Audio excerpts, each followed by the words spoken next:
warahmatullahi wabarakatuh. Saya Kiki Muhammad Iqbal. Saya ini adalah salah satu dari mantan terpidana kasus teroris yang baru bebas. Sekarang saya bisa bersilaturahim dengan rudalku. Di sini saya cerita kapan dan bagaimana saya bisa mempunyai pengalaman termasuk di dalam mencintai, di dalam membaca buku. Saya dari dulu juga sudah sangat mencintai yang namanya membaca. Kenapa? Karena memang buku ini adalah sumber wawasan, sumber pengetahuan. Terus dari sanalah dari bukulah kita bisa membuka jendela ilmu. Nah, saya waktu itu mencintai buku itu ketika saya mulai kelas 1 SMA. Di saya sudah mulai banyak koleksi buku-buku.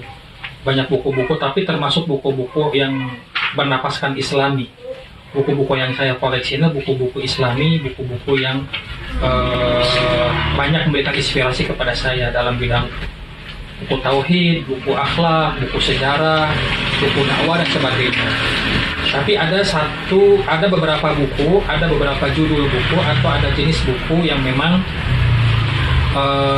menginspirasi saya. Kenapa saya bisa dulu terjebak ke dalam pemahaman radikal, pemahaman ekstrim, bahkan terkesan intoleransi, terkesan radikalisme dan terorisme. Buku-buku yang mempengaruhi saya menjadi seorang yang radikal adalah buku-buku yang bernapaskan jihad.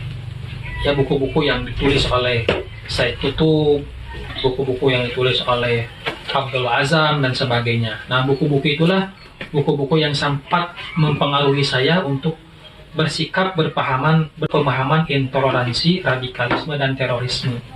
Sehingga buahnya pun Allah menguji saya dengan masuk ke dalam penjara. Bahkan sampai 2 kali saya terkait dalam terorisme.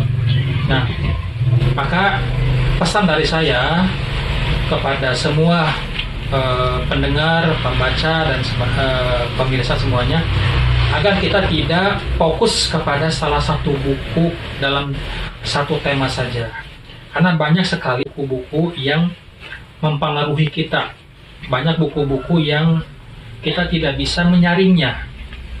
Banyak buku-buku yang memberikan kepada kita bujuk rayu atau buku-buku yang mempengaruhi kita tanpa ada bimbingan. Makanya saya menghati-hatikan kepada semua khalayak agar jangan kita membaca hanya satu buku saja, tetapi kita membandingkan dengan buku-buku yang lain.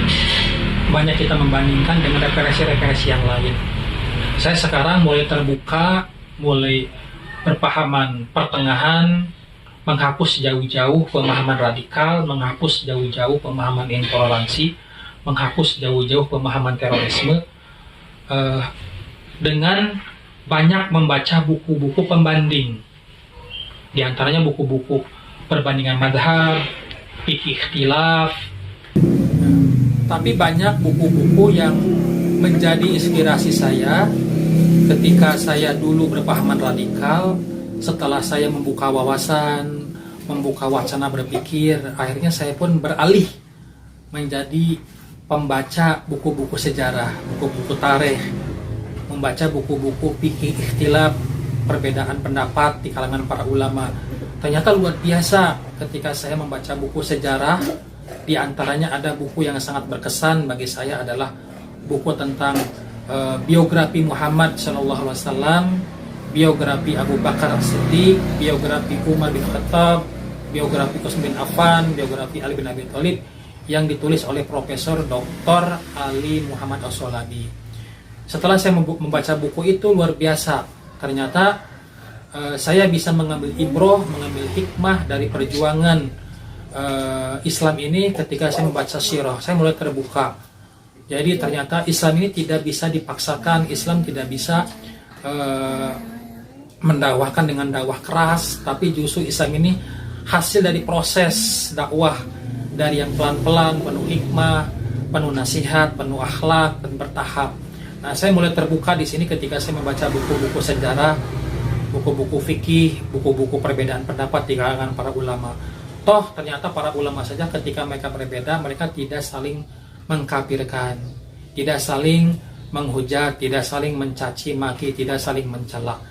Mereka sangat menghargai sekali perbedaan di kalangan para ulama, di kalangan para umat kaum muslimin. Tidak ada kesan mencela, memaki, bahkan saling mengkafirkan, bahkan saling menghalalkan darah.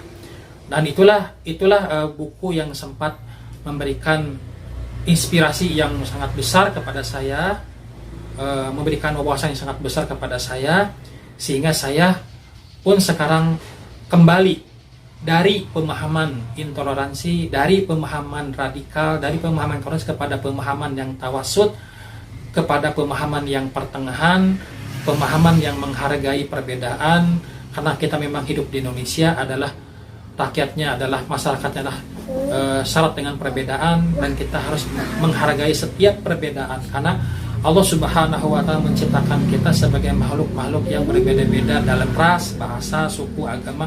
Yang penting kita saling menghormati. Yang mulia di sisi Allah adalah orang-orang yang paling bertakwa kepadanya. Itu saja dari saya, mudah-mudahan manfaatnya. Wabillahi taufiq wal hidayah. Wassalamualaikum warahmatullahi wabarakatuh.